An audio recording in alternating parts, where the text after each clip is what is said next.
Ici, le stade municipal de Bordeaux, où vous entrez au milieu d'une atmosphère absolument extraordinaire pour la finale du championnat de France de rugby. Sur la pelouse en ce moment, c'est une véritable fête folklorique landaise avec des centaines et des centaines de Landais. Il y a maintenant Taureau de Fuego sur votre écran, c'est Dax qui le fait partir. Il y a également des échassiers, mais ça c'est Mont-de-Marsan. Les voilà les échassiers. Et ça sent la poudre, ce match, cette finale qui sent la poudre au sens et au figuré. Car véritablement, jamais de ma vie dans une finale, je n'ai vu une atmosphère aussi formidable.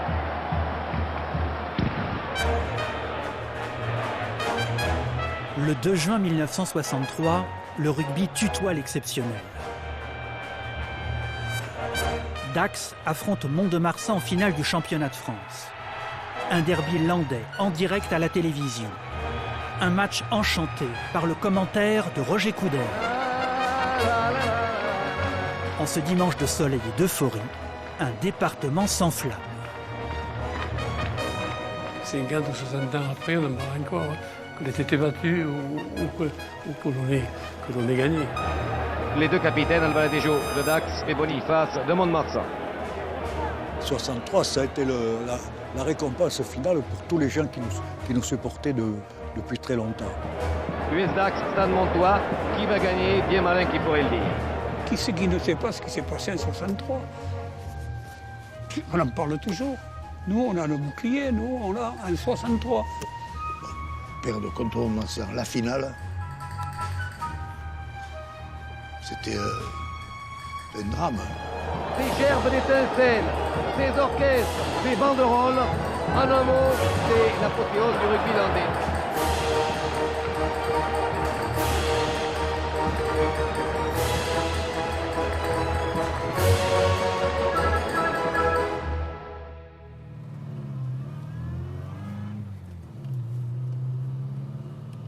Si vous n'êtes pas insensible au pittoresque d'une aventure landaise, le voyage vaut le coup d'être vécu.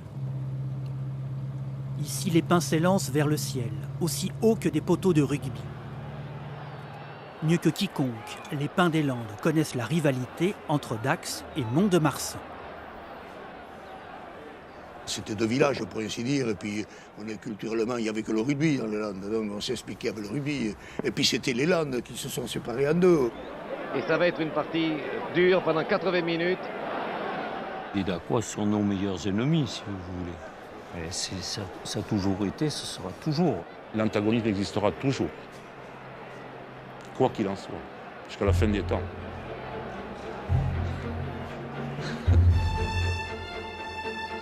Ce derby s'apparente à une guerre de clochers, à une chamaillerie départementale. À Saouy, les pins des Landes en ont entendu des vertes et des pas mûres. 50 km séparent les deux villes. 2 siècles les divisent. Dax-Mont-de-Marsan, c'est plus que du rugby. Il s'agit d'une lutte un peu, j'allais dire fratricide, non fraternelle, entre une préfecture et une sous-préfecture. Car Dax n'a jamais bien admis que ce soit Mont-de-Marsan qui soit la préfecture. Ça va très loin dans le fond, cette finale. Mêlée. L'origine du conflit remonte à la Révolution française, cette grande mêlée de l'histoire. En 1790, l'attribution du chef-lieu du département des Landes, autrement dit la future préfecture, donne lieu à un combat des plus féroces. Chaque ville envoie une délégation à Paris plaider sa cause. Dax, ville antique et carrefour commercial, s'empoigne avec Mont-de-Marsan, une grosse bourgade au petit passé historique. Les premiers à être montés à Paris, ce sont les représentants de Mont-de-Marsan. Et on a obtenu la préfecture. Déjà, c'est quelque chose qui est un peu coincé pour les Dacois qui se voyaient vraiment préfecture des Landes et non pas Mont-de-Marsan. Les Montois nous ont volé la préfecture. C'est vrai. Vous savez pourquoi? Eh bien parce que les députés dacois, la veille du vote, étaient dans une maison légère. Et ce sont les délégués montois qui avaient payé la nuit aux jeunes filles pour les garder de manière qu'ils n'aillent pas voter le lendemain. Oui, monsieur. Ça en est là. Pour dire la fourbe, comment le Montois est fourbe par essence.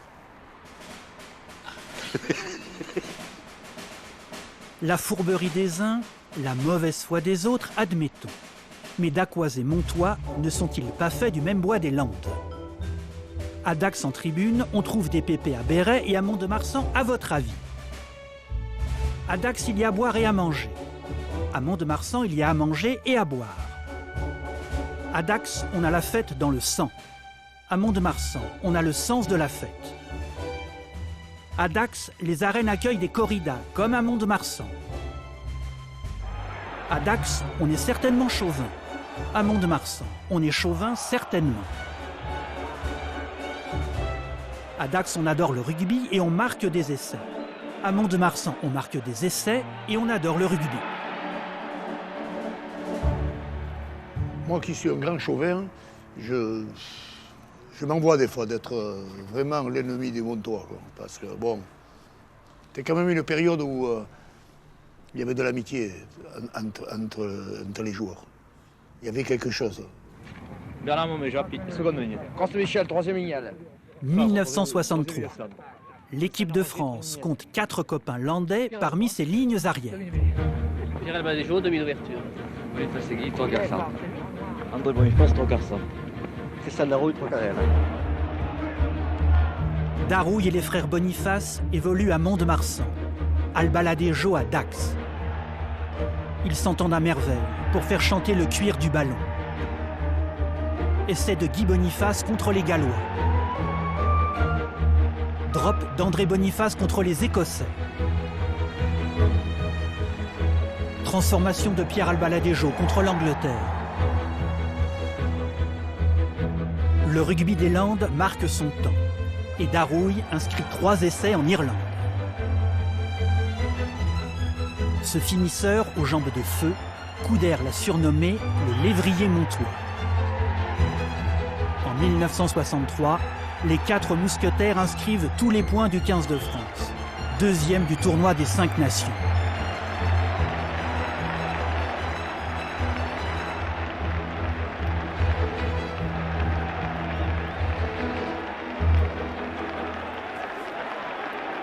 Les clameurs célèbrent Pierre Albaladejo et Christian Darouille, frères landais, devenus frères ennemis, le temps d'une finale. Ça sent le pays quand même, de voir les spectateurs dans un derby. Cette photo est belle aussi. Oui, oui. Ça, c'était joli avant le match. Pareil, on n'a pas vu, donc c'est ça. Vous comprenez? Alors ça, c'est une spécialité d'Adax. Ces taureaux, les taureaux de Fuego, l'inventaire, c'était un Dacquois. Si. Laisse-moi un peu, quand même, Pompadour. Et ça a piqué, tu m'as piqué le bouclier. Les 15 jours qui ont précédé la finale, c'était magnifique à vivre. Ils nous avaient envoyé des Dacquois qui défilaient dans les rues de Mont-de-Marsan avec un maillot rouge et blanc. C'était sympa. Non, moi j'ai trouvé cet avant-match magnifique parce que c'était bon enfant, c'était sincère, on se chambrait un peu, mais on se chambrait gentiment. Il y avait des gaillards. Ça c'est toi. Oui.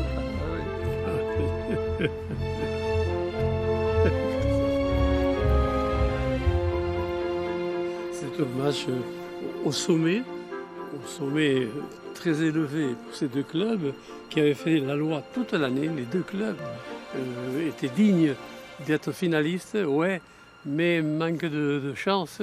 Il y en a un des 2 qui allait pleurer et l'autre qui allait chanter. C'est tout un département, celui des Landes, qui vit à l'heure de la grande finale qui dimanche au stade municipal de Bordeaux va opposer pour le compte du championnat de France de rugby Dax et Mont-de-Marsan. Nous avons réuni autour de cette table justement Pierre Albaladejo, le capitaine de Dax, Guy et André Boniface, capitaine du stade Montois. Et c'est à ces joueurs que nous voulions demander ce qu'ils pensaient de cette opposition entre les 2 façons dont s'exprime le rugby landais. La question du jeu à la montoise, nous l'avons posée à André Boniface. Lui et son frère Guy, la vie les a liés d'amour et le rugby rendu inséparable au centre de l'attaque. L'un avec le 12 et l'autre le 13. Ces chevaliers de la table ovale n'ont qu'une devise, le jeu à la main. Le jeu Montois, il est venu d'une espèce de beauté du geste. Voilà. Moi, j'ai pensé beaucoup à ça.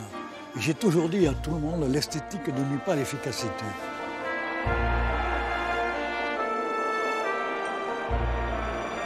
Tout notre jeu était basé sur l'offensive. C'était pas l'envie de taper des coups de pied en touche, de taper des drobes. Non, nous, on essayait de marquer le plus d'essais possible. Et on avait un ailier qui était Darouille, qui a été le meilleur marqueur d'essais pendant des années. Un ailier, il doit être fait pour marquer des essais, mais il faut qu'il soit là au bon moment et au bon endroit. Et Darouille, c'était la qualité qu'il avait.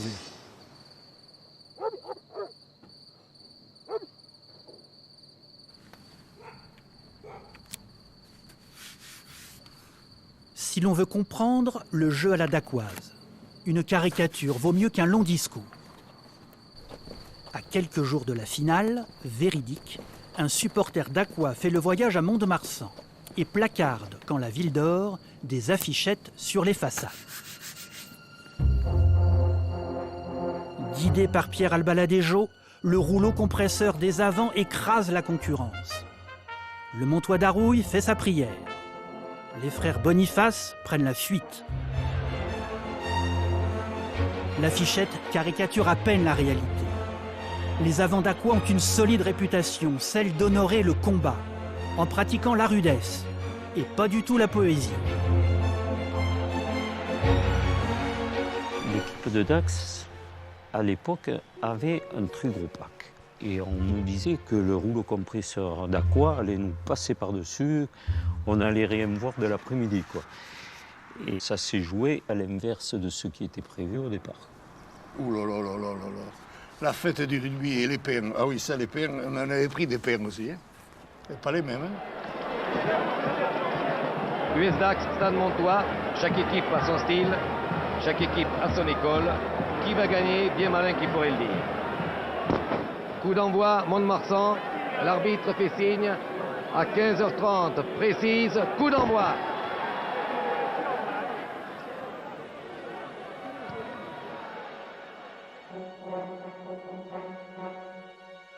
Le 2 juin 1963, ces hommes s'en souviennent, non pas comme si c'était hier, mais comme si c'était maintenant. Ils s'en souviennent parce qu'ils y étaient, sur la pelouse ou en tribune. Loin de ce qui les sépare, nous aimons ce qui les rassemble. Une certaine idée du rugby.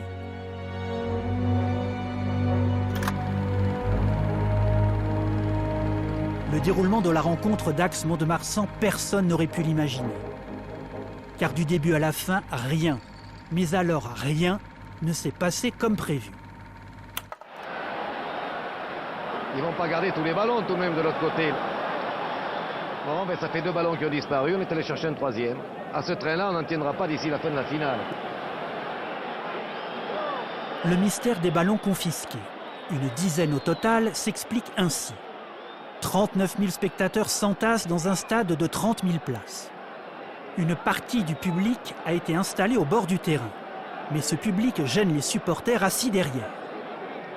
Quand ces derniers récupèrent un ballon sorti en touche, ils le prennent en otage et protestent. Et nous assistons à une partie des touffes ballons. Un 3e ballon a disparu dans cette foule bruyante, colorée. Cette foule qui avale les ballons, qui ne veut pas les rendre. Je ne trouve pas ça tellement drôle, je dois vous le dire. On attend toujours le ballon. Et si chaque fois qu'on fait une touche, ça recommence, on n'a pas fini. Faut-il de vous dire que nous sommes toujours à la recherche d'un ballon? Ça va se terminer très mal, cette histoire de ballon. Ça va se terminer très mal, vous allez voir. Voilà. Ça, c'est sûr, ça énerve tout le monde. Ou alors qu'on trouve d'autres ballons, ou alors qu'on trouve une solution. Mais en fait, c'est pas possible. Cette première période, rallongée de 10 minutes, Titou Lasserre l'a vécue au plus près. Sur cette photo, il a 25 ans et des fourmis dans les jambes. Le rythme est important dans une finale où il faut appuyer sur l'accélérateur. On n'a pas pu. Quand le ballon allait dans la foule, il ne revenait pas aussitôt, ça faisait des coupures. Le match, au lieu de durer 1h30, il avait duré 2 heures. Mais en fait, ce qu'il y a de sûr, c'est que vu le rythme à lequel nous avions évolué, on aurait pu recommencer le match. Sûr. T'es pas fatigué.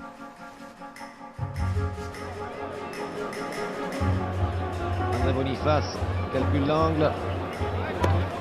Oh là là, un long coup de pied, il trouve la touche. Trouve une touche de 60 mètres.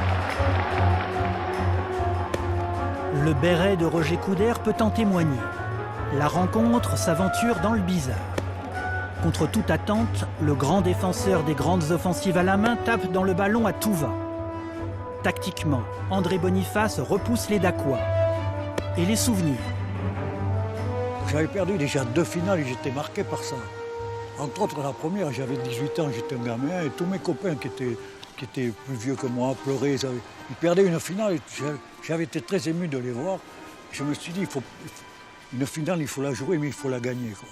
Et ce jour-là, j'ai fait un effort pour sacrifier le jeu quand même. Énorme. Ça ne représentait pas du tout ce que j'aimais du rugby, quoi. Pas du tout. Oh là là, j'ai bien peur que Darouille ne joue plus qu'un rôle de figurant jusqu'à la fin de la partie. Darouille claqué. Ça, c'est un coup très dur pour Mont-de-Marsan. Car Darouille, plusieurs fois international, est un ailier extrêmement rapide et précieux dans les combinaisons des frères Boniface. Car c'est lui qui termine le plus souvent ses actions. Je m'étais un peu claqué à l'entraînement, mais c'était une petite contracture. Moi, je voulais jouer, les dirigeants voulaient que je joue aussi. Je suis donc rentré sur le terrain, et puis au premier sprint, j'ai ressenti une douleur dans la cuisse, quoi. On ne remplaçait pas à l'époque. Et alors, je râlais après moi de ne pas pouvoir aider des copains. Mais c'est normal, mais de ne pas pouvoir participer à cette fête, surtout que j'étais en plein bourre à cette époque-là, je marquais plein d'essais et tout. Et je me suis dit, bon, tu vas sauver les meubles, et puis c'est tout, quoi. Quand on sauve les meubles, c'est pas forcément là qu'on fait les meilleures choses. Darouille blessé à la cuisse, le Stade Montois joue sur une jambe. Pour ainsi dire, à 14. Un match curieux, disputé sous un soleil de plomb et qui n'a pas fini d'échauffer les esprits. C'est une mêlée très près de la ligne de but de Mont-de-Marsan avec introduction d'Axe Lasserre. Je suis derrière la mêlée, je mets la balle, ma mêlée ne bouge pas et je me tape un petit coup de pied par-dessus. Lasserre, un coup de pied à suivre derrière. Hop, c'est dangereux. Et l'on s'est sauvé. L'arbitre, qui est caché par le rideau de joueurs, n'a pas vu si je suis le premier, le deuxième, le troisième à toucher. Il me voit me lever le ballon, il accorde l'essai. Bon, moi, j'exulte. Il accorde l'essai. Nous repasserons l'image, alors là. En fait, vous êtes filou comme un demi de mêlée. Je suis un quoi? Un filou. Si vous voulez, Titou Filou. Sans vouloir manquer de respect à Titou Lasserre, les images le prennent en flagrant délit de filouterie. Jamais il ne touche le ballon dans l'en-but. Le Montois Tignol aplatit avant lui et l'arbitre accorde un essai imaginaire. Ça n'a pas touché au résultat. Il y a eu une justice sportive. Voilà.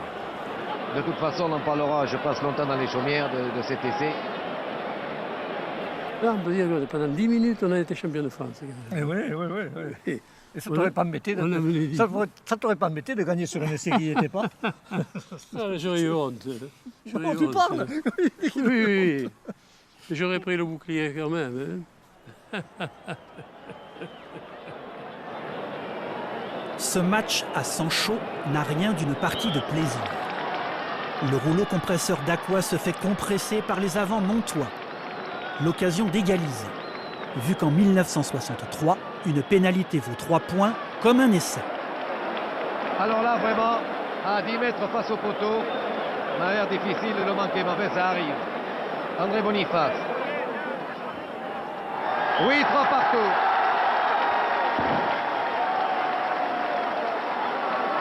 On pensait que ça allait se faire, mais on n'osait pas croire qu'on allait ramener ce bouclier de Venise.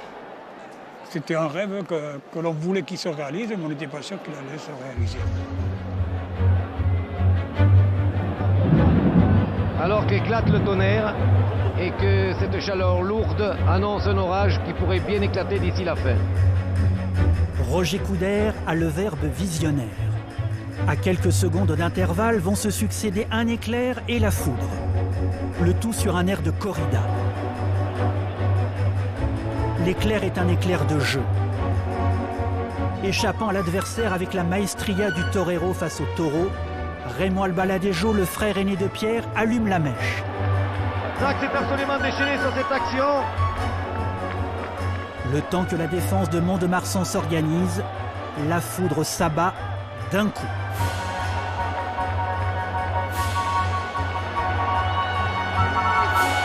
Oh, là, Montois a eu un geste vraiment inadmissible.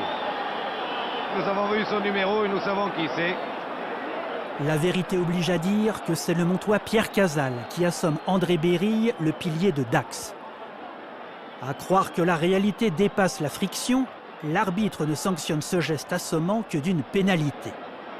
À sa décharge, il ne dispose pas des moyens modernes de l'assistance vidéo qu'on appelle le VAR. Quand Pierre Cazal va mettre une manchette dans le cou de Dédé Berille, aujourd'hui, avec le VAR, Cazal, il est en prison pour 2 ans et demi à peu près. Berille, c'est un type formidable que j'aime beaucoup, qui a été un grand joueur, qui n'a pas eu la carrière qu'il méritait, qui était le meilleur joueur de la lignée d'aval de Dax, et de Mont-de-Marsan et de Dax réunis, des deux.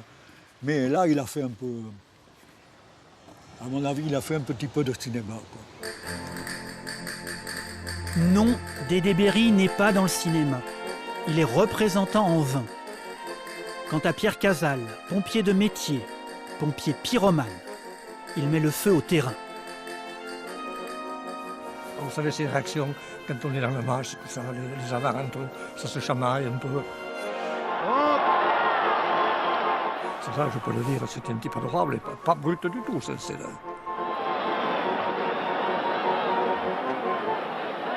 Et Berille qui est sonné. Aujourd'hui, on aurait sorti tout de suite et remplacé. Mais tout ça, ça n'existait pas. On ne remplaçait pas un blessé à l'époque. Dédé, c'était le fer de lance de Dax.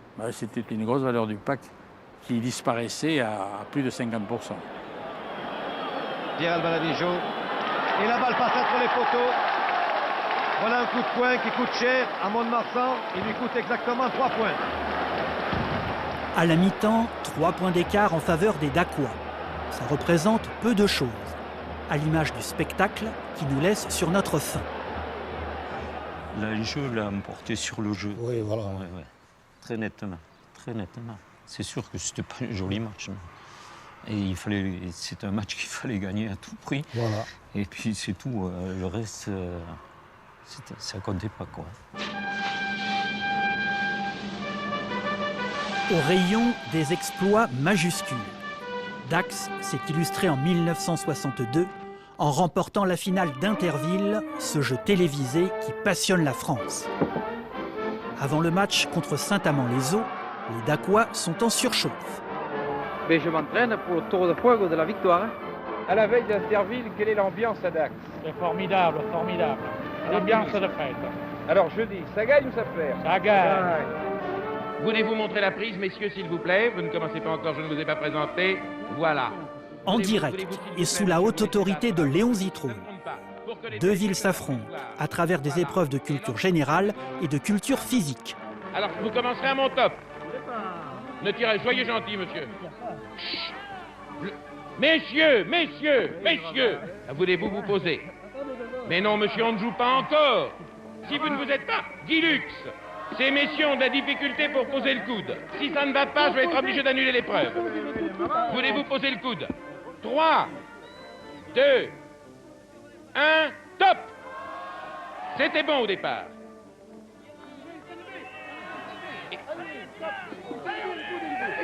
Le point à Dax. Mais c'est terminé. Le point à Dax, le joueur de Saint-Amand s'est enlevé. En septembre 1962, Dax triomphe. Et pour un peu, la liesse nous laisserait croire à un titre de champion de France de rugby.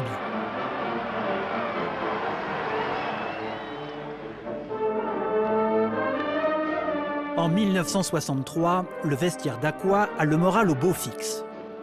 Rien ne résiste à ces rugbymen, armés jusqu'aux dents, avec un pack de fantassins et la science du jeu de Pierre Albaladejo.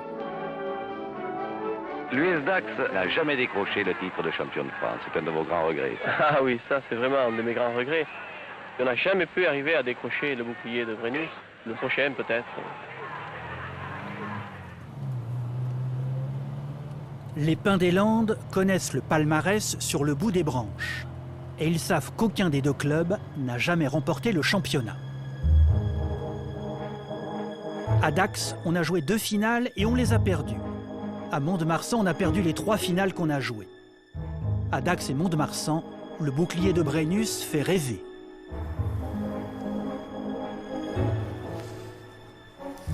La finale de 1963 est indécise.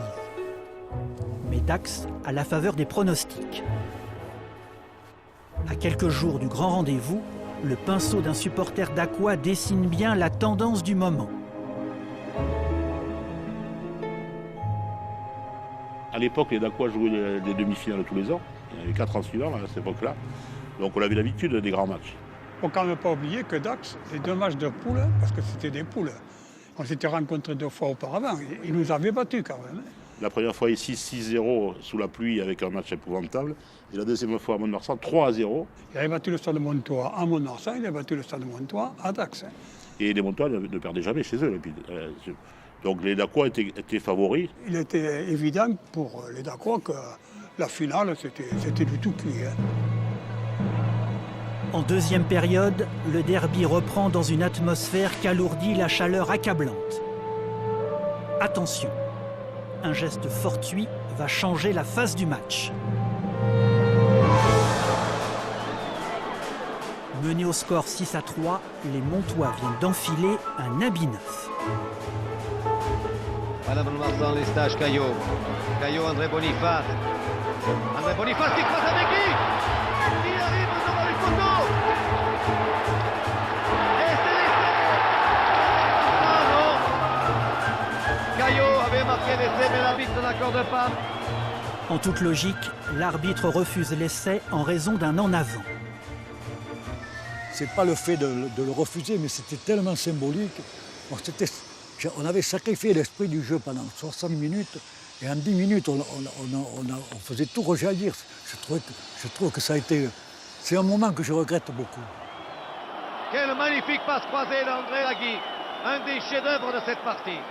J'ai dit à Guy, on va faire une passe croisée, on est à peu près sûr de réussir. Et en effet, bon, les Dacquois sont montés plus négligemment. Ils avaient pris l'habitude de ne pas nous prendre avec le ballon. Et là, je lui fais une passe croisée superbe. Et on marque entre les poteaux. Il redonne au demi d'ouverture et qui marque entre les poteaux. Et je pense que ça aurait été vraiment un symbole pour nous, quoi, que l'arbitre accorde cet essai.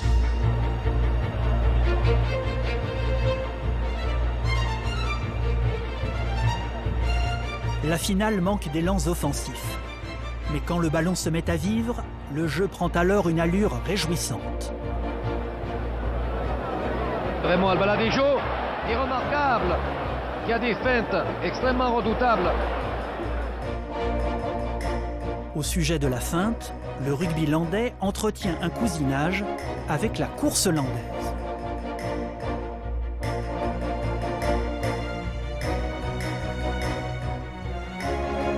La course landaise, on fait des écarts à une vache qui est brave et qui joue à vouloir attraper l'écarteur, celui qui a pour mission de l'écarter sur une torsion du buste. L'écarteur et son cousin rugbyman ont en commun le sens de l'esquive. Une vache, on la fixe d'un côté, on faire l'écart de l'autre côté. Pour moi, c'est une sorte de cadrage débordement. Le cadrage débordement, c'est fixer son adversaire. Après, il faut partir à angle droit. Parce que vous êtes lancé, l'adversaire, il ne vous attrape pas. Le bonheur, c'est quand vous arrivez sur l'adversaire et vous avez 7-8 mètres ou 10 mètres, vous voyez, là, pour le travailler. Là, il est là, le bonheur. Feinte de corps, précision du geste. La course landaise imprègne l'adolescence d'André Boniface. La vache, quand elle arrive sur vous, elle vous impressionne. Le problème, c'est de garder son contrôle et de ne pas se laisser impressionner. Je l'ai fait souvent. Mes copains m'amenaient dans les courses hollandaises des alentours. On gagnait des primes de match, on allait boire, on allait manger une soupe à l'oignon après dans la fête au village, tout ça. Je prenais beaucoup de plaisir à ça. Tout joué par Mont-de-Marsan. Encore une fois, Guignol qui lance. André Boniface qui danse le drop goal. Et c'est ça. André Boniface réussit le drop goal. 6-6. La victoire tarde à choisir son camp. Et les Pins des Landes ne sont pas prêts d'oublier le final suffocant de la rencontre, ni le fracas des émotions.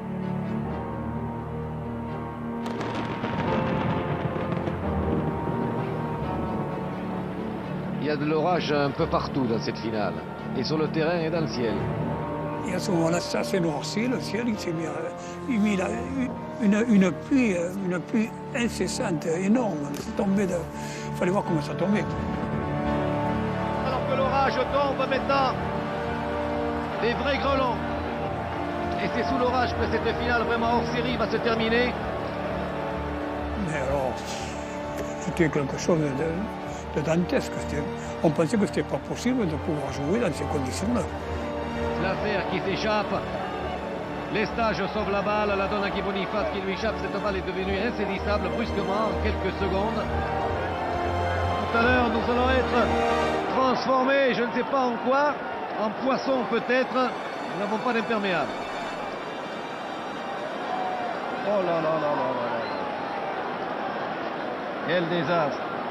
Quel désastre. Eh bien, j'aurais perdu un costume dans cette finale. On a cru qu'avec cet orage, dans les 10 dernières minutes, ça allait tout arranger. Non, ça n'a rien arrangé du tout. Parce qu'il n'avait plus, hein, la fin. Il reste 10 minutes à jouer. Juste le temps de citer le Cid de Corneille. Orage, ô désespoir, ô équipe ennemie. N'ai-je donc tant vécu que pour ce derby? Trêve de plaisanterie, nous arrivons maintenant au moment où retentit le dernier coup de tonnerre de la partie. Mêlé sur les 22 mètres de Dax. Mont-de-Marsan qui la garde au pied et qui avance dans les 22 mètres, qui avance toujours. Il coque la sort, la donne à Lestage. Lestage tente un passe au milieu des éléments déchaînés. Le petit Lestage réussit un drop goal. Je ne pourrais pas le marquer sur mes papiers car je n'ai plus de papier, c'est que de la bouillie.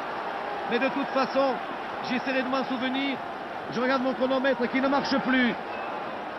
On commençait à être un peu dominé, puis il passe ce drop là au milieu d'une tempête de flotte et de grêle et ça a été magnifique, quoi. Et Dieu a voulu qu'on passe le drop. Enfin, je ne sais pas si c'est Dieu qui l'a passé, mais c'est Pierrot Lestage, mais a voulu qu'il passe ce drop. Et dès que ce drop est passé, il paraissait impossible qu'on puisse perdre ce championnat de France. Le drop du demi de mêlée Pierre Lestage offre à Mont-de-Marsan une petite victoire 9-6. Un petit spectacle, sans doute, mais un voyage direct au paradis. Ça a été l'explosion complète. Ouais. C'était l'explosion du ciel, mais c'était l'explosion du stade aussi. Enfin, du stade jaune et noir, pas du stade... Les Montois nous battent. Non, mais vous imaginez ce que c'est? C'était terrible pour nous. C'était terrible. Comme ça aurait pu être terrible pour eux, je veux dire. Mais de le sport. Et c'est la fin de cette finale qui voit la victoire de Mont-de-Marsan qui bat Dax par 9 points à 6. Pour la première fois, Mont-de-Marsan est champion de France. Boniface est porté en triomphe. Je voudrais essayer de m'approcher de lui. J'ai plus de fil. Le meilleur a gagné.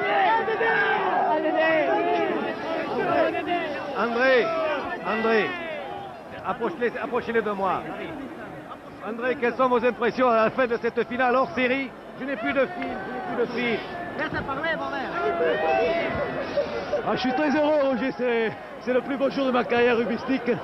Et je pense que nous sommes l'équipe de la seconde mi-temps. Ça a été le moment où on rendait à nos supporters toute cette chaleur qui nous apportait tous les dimanches, quoi. Je crois que c'était important de ressentir ça pour voilà. La finale, la victoire en finale, elle n'a pas été exceptionnelle, mais elle a été montoise et dédiée à la ville, quoi, aux supporters. Je veux remercier l'équipe de Dax.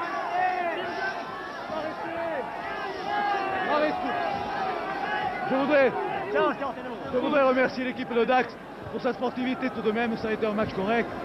Et quoi qu'on a dur mais correct, c'est ça le principal en rugby. Et ma foi, on était éclatés. Merci, j'avais peur. Merci, je ne demande pas plus.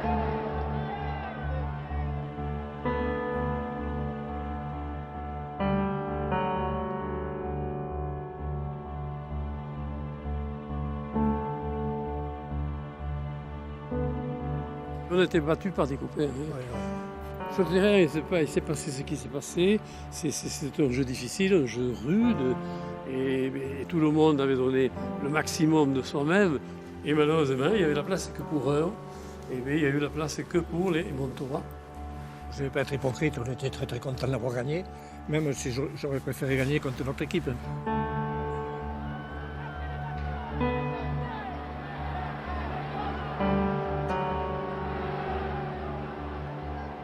On a pleuré sur le coup, mais quand le temps est passé, vous avez dit après tout, dans notre département, on aurait été une fois champion de France. C'est comme si on l'avait été nous aussi, mais nous étions les battus.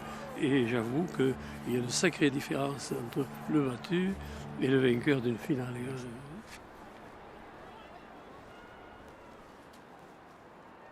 Ouais, là, on arrive vers le moment le plus désagréable pour moi, là. Que d'émotion. Ouais. Je l'ai caressé. De loin.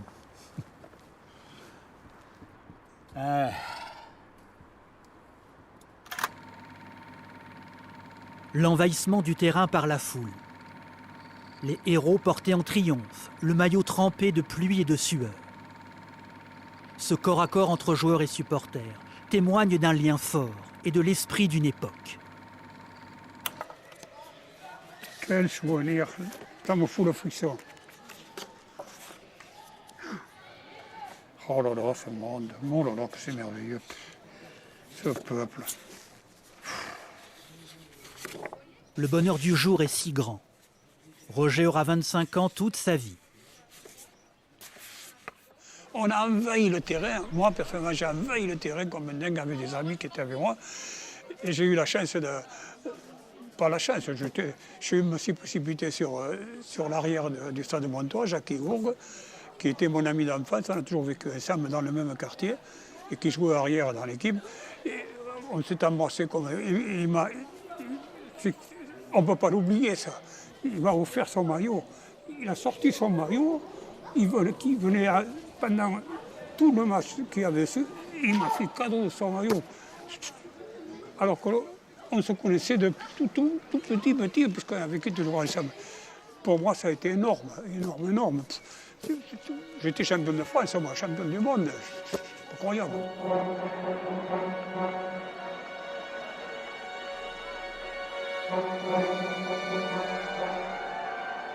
Au soir de la victoire, Mont-de-Marsan s'enorgueillit d'un nouveau monument, le bouclier de Brennus.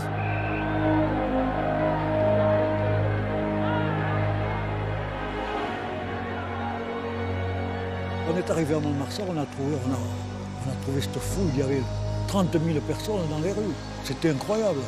On ne s'y attendait pas du tout. Non. C'était l'entrée triomphale, il y avait du monde à Mont-de-Marsan depuis l'entrée de Mont-de-Marsan jusqu'au stade. C'était des gens qu'on ne connaissait pas, mais des Montois qui se découvraient une âme de Montois, de supporters. Non, vraiment magnifique.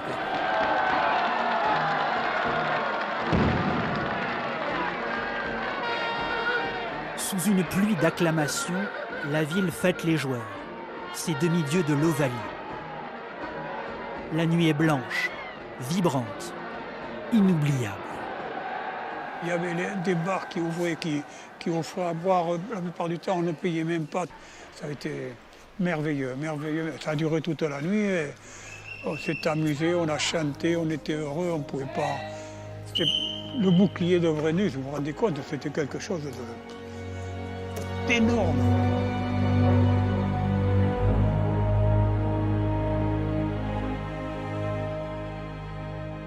Il est certain qu'il y avait autant de monde à Dax qu'à Mont-de-Marsan à l'arrivée des joueurs, mais il y avait une très grande différence. Il y en a qui regardaient le soleil et d'autres qui regardaient le gravier. Ça voulait tout dire. Ça m'avait marqué, ça m'avait marqué le visage des gens, le regard des gens. Le regard des gens, on avait perdu quelque chose là. Ils nous avaient fait mal. Hein. Ils ne savent pas d'ailleurs comment ils nous ont fait mal. Hein.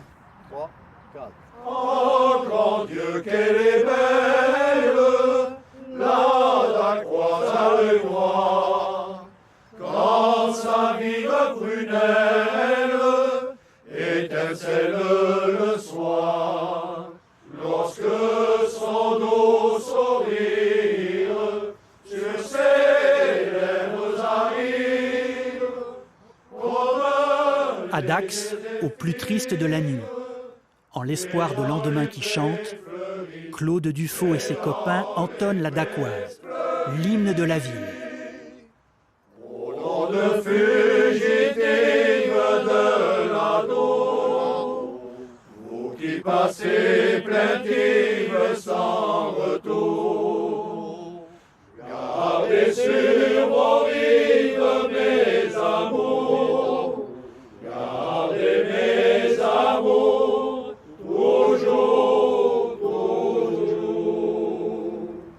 La plus grande ligne de 3/4 de France, c'est de Navarre qui nous a battus à coups de pied en finale. Putain, on avait besoin de voir ça, non?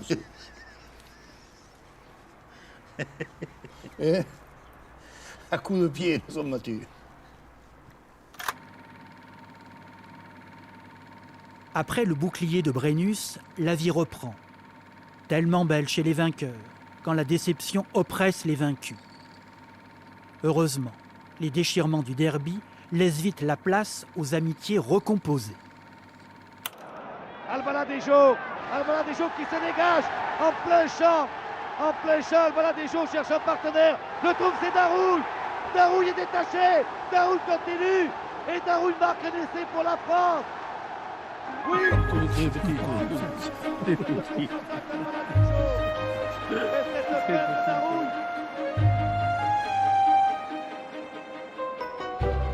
Les Landais du 15 de France retrouvent leur belle complicité. Ce ballon volant des mains d'un homme à celle d'un autre est symbole de fraternité. C'est le rugby du jeu et de la fête. On était des créateurs, mais des créateurs instinctifs. On travaillait beaucoup moins que ne travaillent maintenant les joueurs, puisqu'ils sont passés professionnels, ce qui veut dire qu'ils ont tous les jours école, ils vont tous les jours à l'entraînement, si ce n'est pas 2 fois par jour. Nous, on était un peu des bohèmes, on était priés de ne pas forcer trop aux entraînements pour ne pas être fatigués le dimanche. L'époque est celle du rugby amateur. À Dax ou Mont-de-Marsan, club de l'élite, l'équipe s'entraîne 2 fois par semaine. Et le staff technique compte un entraîneur, un gars pour s'occuper des ballons, un autre qui lave les maillots. Ce rugby attire à lui les enfants du pays. Lors du derby de 1963, 24 des 30 finalistes sont originaires des Landes. Pour ces rugbymen, si brillants soient-ils, le rugby n'est rien d'autre qu'une passion. Ce qui passait, c'était le métier d'abord. Il ne faut pas perdre la tête, parce que vous vous blessez sur un match, c'est fini. Si vous n'avez pas un métier, alors il y avait beaucoup de commerçants, c'était normal aussi. Bon, ils étaient là, non, il fallait un métier pour jouer à l'époque. Et enfin, nous arrivons aux îles Britanniques. Qui veut me parler un peu de ces îles Britanniques? Quand il ne joue pas le dimanche, un ballon sous le bras, Monsieur Darouille est instituteur à Mont-de-Marsan. Écosse, Pays de Galles, Angleterre, Irlande, ce sont des noms qui vous sont familiers, ça. Le tournoi des 6 nations en rugby. Les Français la sortent du paquet par Cabdouz. Cabdouz, Piqué Darouille Darouille! Darouille! Oh oui, Darouille! Oh, il y a de quoi pleurer, hurler! Oh là là là là! Darouille marque un essai entre les poteaux et je pleure! Eh oui! Oh, c'est pas vrai, mes enfants! Les Pins des Landes ont en mémoire ce rugby des grands espaces qui provoque chez Roger Coudert l'embrasement des cordes vocales. Les Pins des Landes n'oublieront jamais le malheur qui s'empare des deux villes. À Dax, 3 joueurs se sont tués dans un accident de voiture. Jean Otatz, Émile Carrère et Raymond Albaladejo, l'ailier virevoltant qui avait animé la finale. 10 septembre 1964, je peux en parler puisque malheureusement et heureusement pour moi, Pierrot Bala m'a enlevé de cette voiture qui me ramenait de Bordeaux parce que je ne serais pas là pour vous causer aujourd'hui. Claude est un jeune joueur de l'US Dax. Le hasard lui a sauvé la vie. Le jour des obsèques, il est au stade, où le chagrin se lit sur chaque visage. Ce chagrin si lourd que les frères Boniface, Darouille et les Montois sont venus partager. Là, on a senti le rugby, la vraie famille où les Montois ont été solidaires de ce qui nous arrivait parce qu'ils les connaissaient très bien. Oui, ça m'est difficile.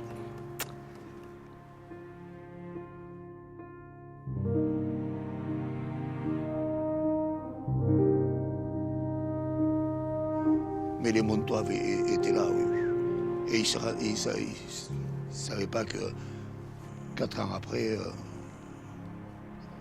le pauvre Guy était mort, là, le 1er janvier 1968.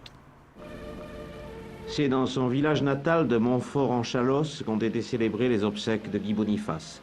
Sous une pluie glaciale projetée sur les visages par des rafales de vent incessantes, une foule considérable avait tenu à accompagner à sa dernière demeure le cadet des Bonis, celui qui restera l'un des plus grands 3/4 de notre époque, aimant passionnément la vie et le sport.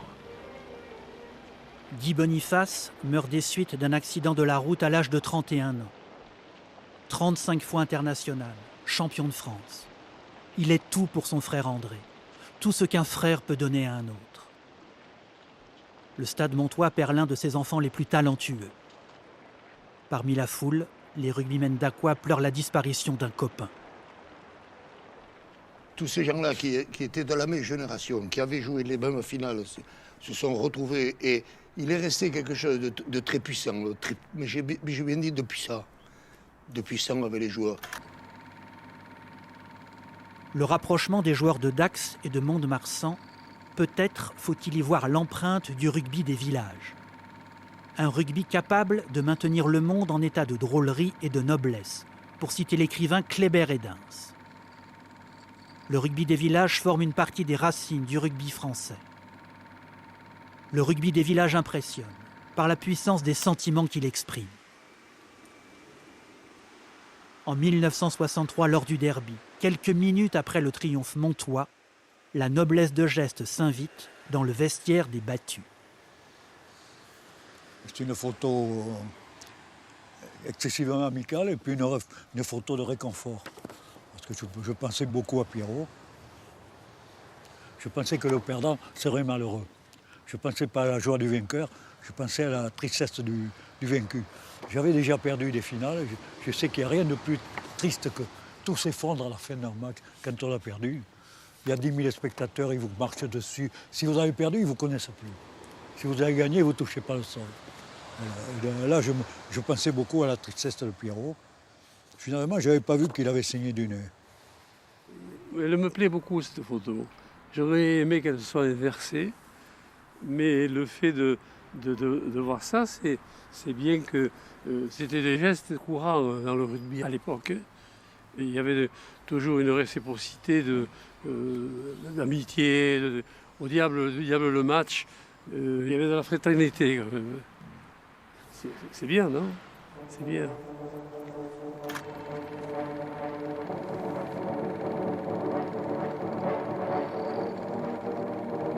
À la sortie du stade, les supporters montois acclament André Boniface. sans savoir qu'ils se fabriquent des souvenirs pour la vie.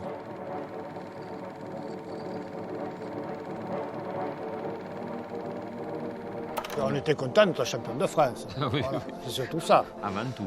C'est la première fois et ce sera certainement presque la dernière. Je pense. Ça fait un moment, je sais que je ne verrai pas d'autre fois, je ne pense pas. C'est quelque chose qui reste gravé à tout jamais, c'est sûr. Au carrefour de l'histoire landaise, de l'ambition sportive et du folklore supporter, le derby d'Ax-Mont-de-Marsan est l'un des épisodes les plus flamboyants du rugby français. Il n'a déclenché qu'une seule guerre, celle des mots, qui se résume pour l'essentiel à une querelle d'enfants. On est vraiment monté jusqu'au bout des ongles. Les Dacquois, je ne dis pas qu'ils ne sont pas Dacquois, mais ils pensent être par-dessus. Un peu plus, toujours un peu plus, et la preuve que non, puisqu'on est champion de France ce jour-là. Hein. Ah, ils vont nous le ressortir. Hein. Mais naturellement qu'ils vont le ressortir. À mes obsèques, je ne veux pas qu'ils en parlent. Si je vous suis bien, il y aurait chez les Dacquois un petit sentiment de supériorité. Absolument. Je ne voulais pas employer ce mot, et je le cherchais d'ailleurs. Oui, mais oui, franchement, oui, un petit sentiment de supériorité. Le Montois n'existe pas. C'est un condensé d'administratifs, de fonctionnaires de petit niveau. C'est pour ça qu'il n'y a pas d'âme montoise. Ils ont le bouclier de Brennus, quand même. Oui, oui, nous on leur a laissé parce qu'on savait qu'on l'aurait plus tard. Oui. L'aurez-vous un jour? Non.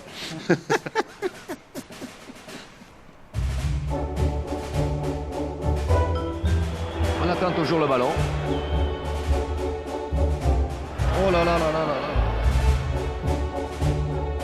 Un troisième ballon a disparu dans cette foule bruyante. Où est le coupable parmi tout cela? Ça commence à énerver tout le monde, cette petite plaisanterie. Je ne trouve pas ça tellement drôle, je dois vous le dire. Faut-il de vous dire que nous sommes toujours à la recherche d'un ballon? En voilà. Attention, à vous, Paris.